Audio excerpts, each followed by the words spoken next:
okay, maybe this division race isn't going to be as simple as we thought. Welcome back to the fourth Cubs video this season. We're going to be talking about the month of July, which a lot of things changed. A lot.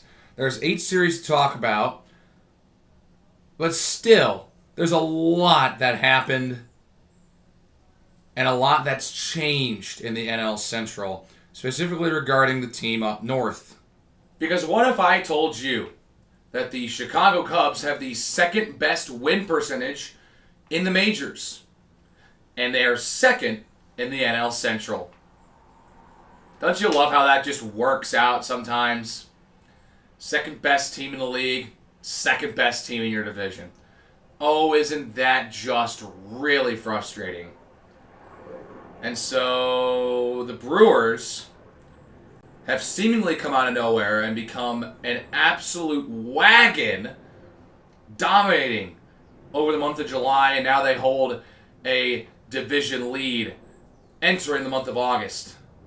Now again, second best record isn't really, it's not by much. The Cubs have a .583 win percentage. The Blue Jays and the Tigers, the next two teams on the board, have a .582. So it's like ever so slightly, but still technically the second best record in the majors. And they're second best in their division.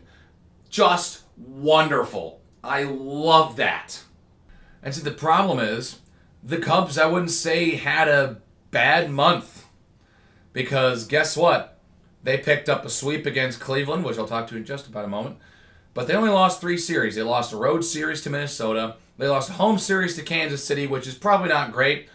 But that stuff happens. It's baseball.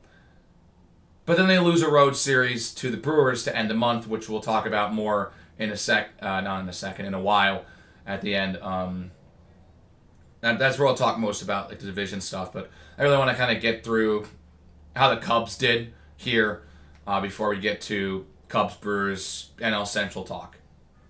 Swept the Guardians to open the month. Cleveland was coming in on a skid going into Chicago, but on TBS they laid an egg. On ESPN they fell short, and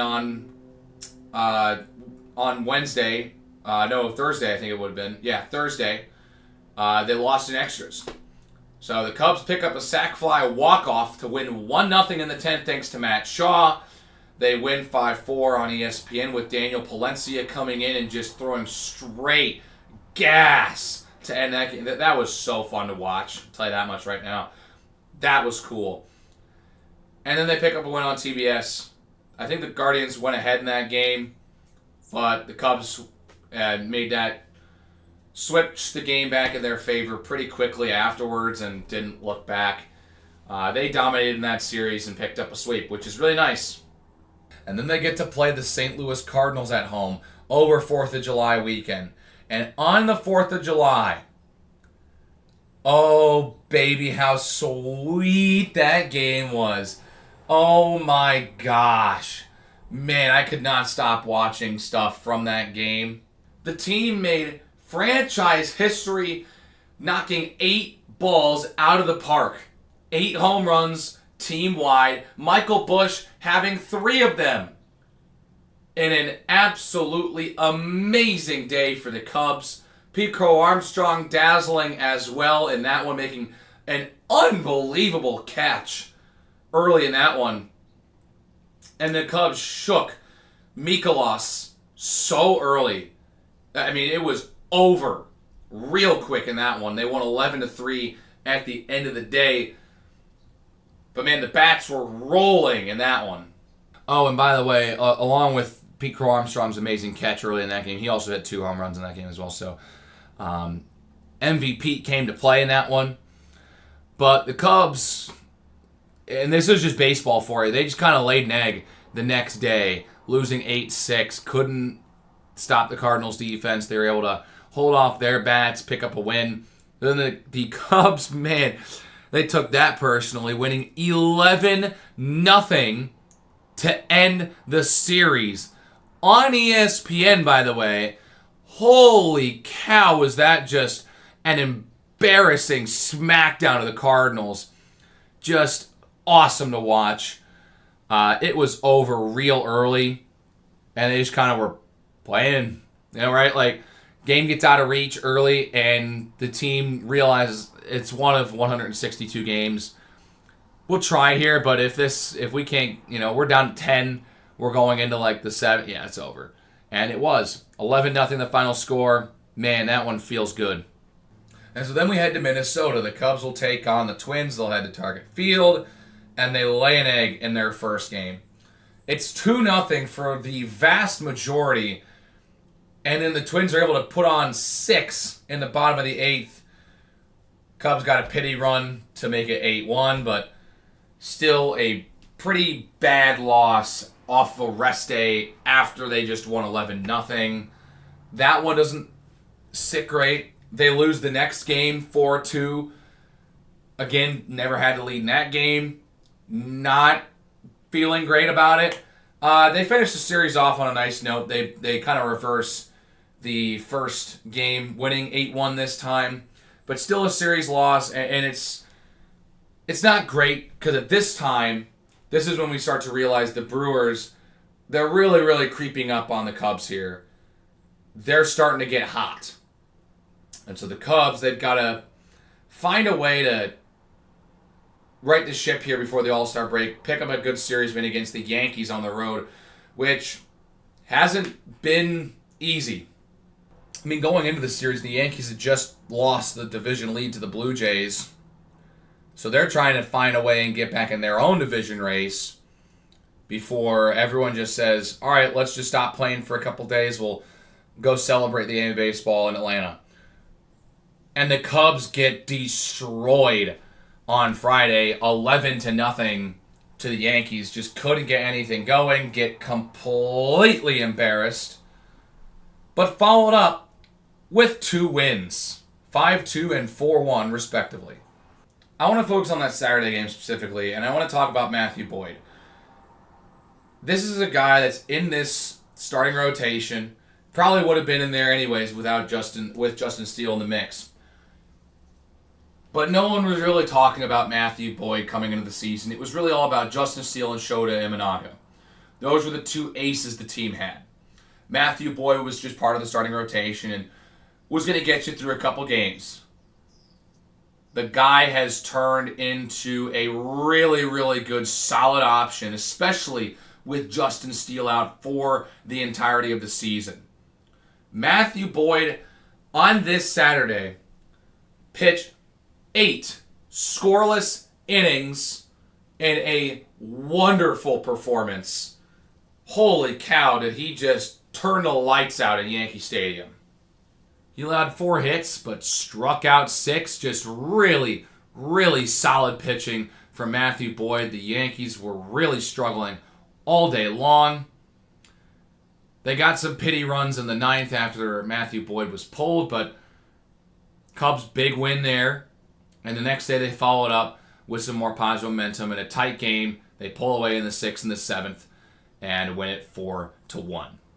And as we hit the break, the Cubs have a 1-game lead in the NL Central because the Milwaukee Brewers go into the break with a 7-game winning streak, sweeping the Dodgers and the Nationals in the final week before the All-Star break and winning their final game against the Marlins before their last loss.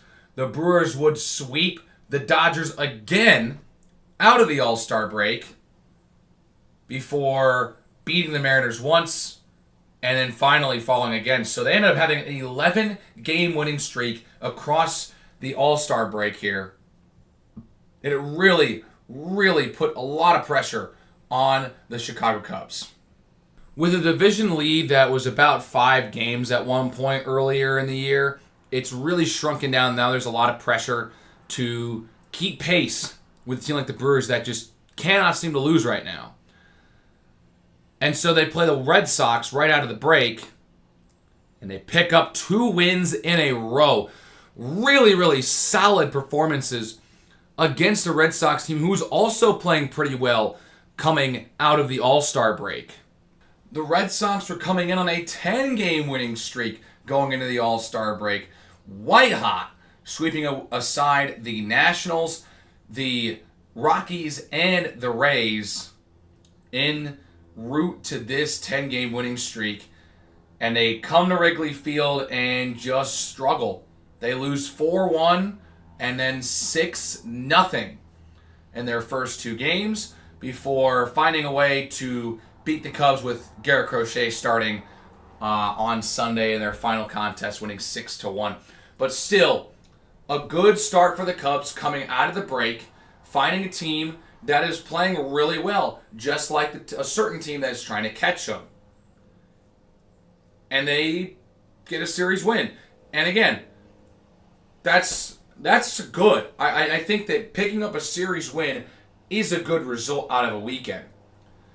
Getting 2 of 3, you'd love to get 3 when you win the first 2, but picking up a series win regardless is nice. You're winning 2 of 3 every time. It's a good pace to be on. But things change when they take on the Royals.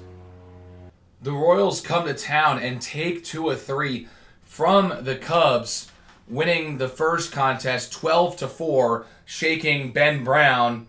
Wow, what a shocker. Ben Brown has been the lowlight of this starting pitching staff for the Cubs this year so far. The guy has been optioned to Iowa several times. The guy has struggled all year when starting games for the Cubs. I gotta say, I'm really nervous when I see him on the probable starting pitcher list. Like, really the top guy on the team that I am really, really nervous about. Colin Ray, I feel a little bit better about. I don't think he's terrible, but also not super confident. I think he got to get the right team for him to pitch against.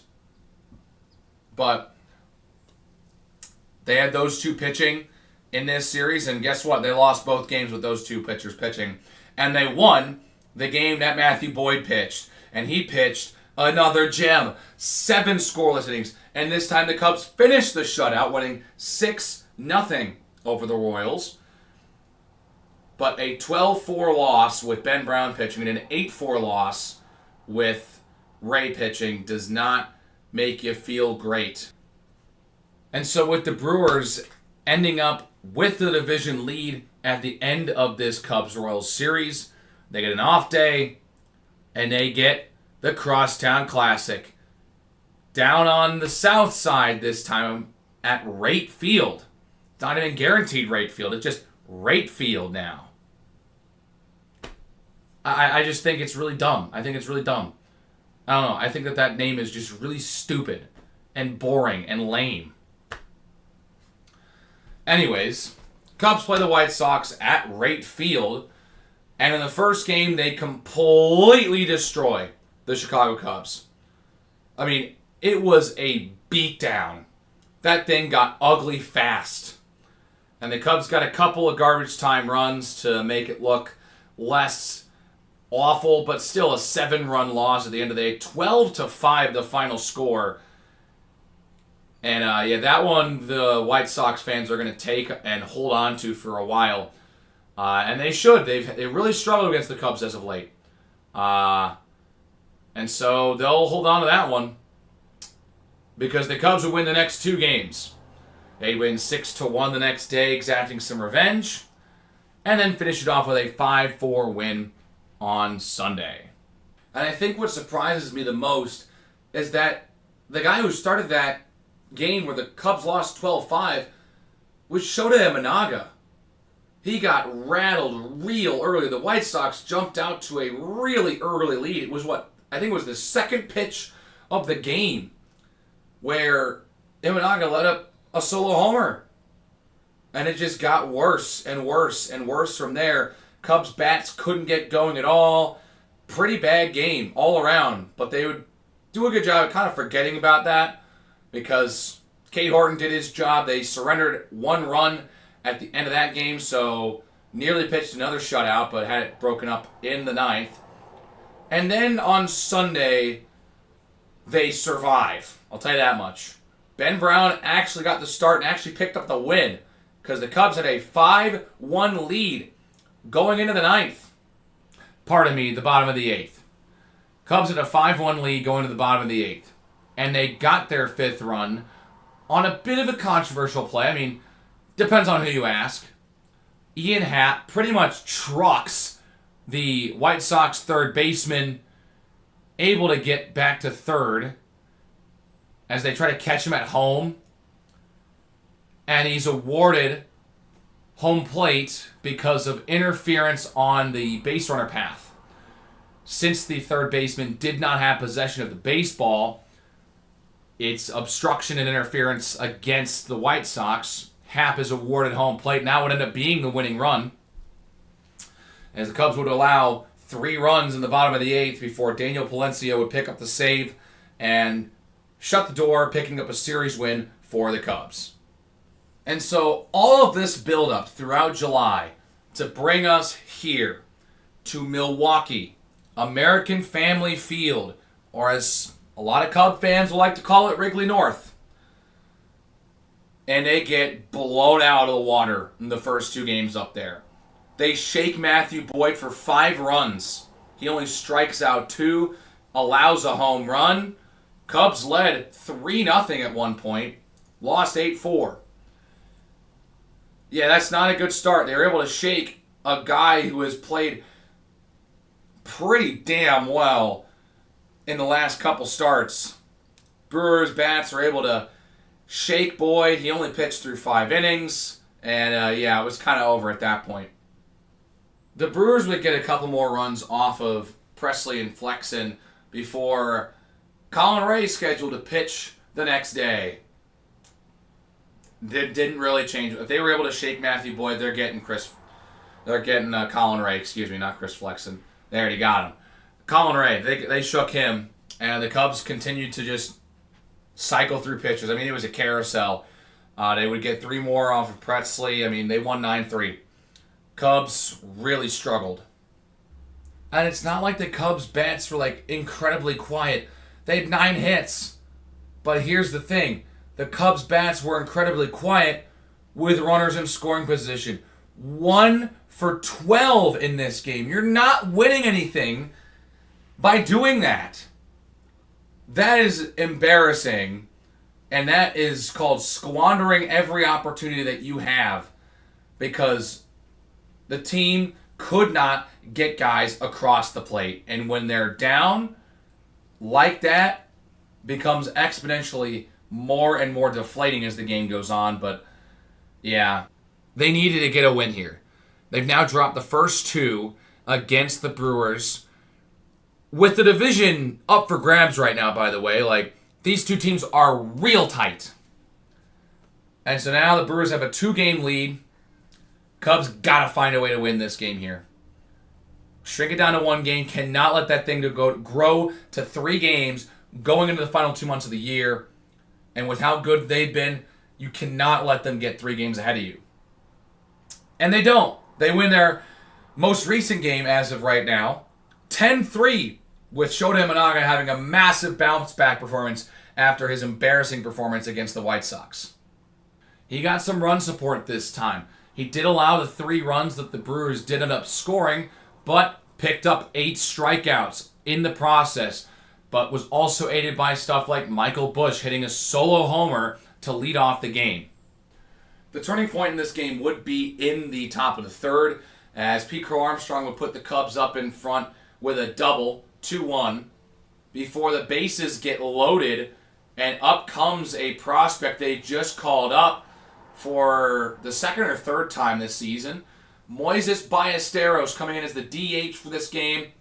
Bases clearing double puts the Cubs up 5-1, and they would not look back. They double their score by the end of the game and win 10-3. So a really nice, inspiring performance despite the 2 tough games that they dropped earlier in this series. They finish it off on the high note. Again, avoid being swept. Still have not been swept this season in a 3-game series. They got beaten twice in a row by the Dodgers in Tokyo to open the season, but that's it. That's the only time they have not won a game in a trip out. It's pretty impressive.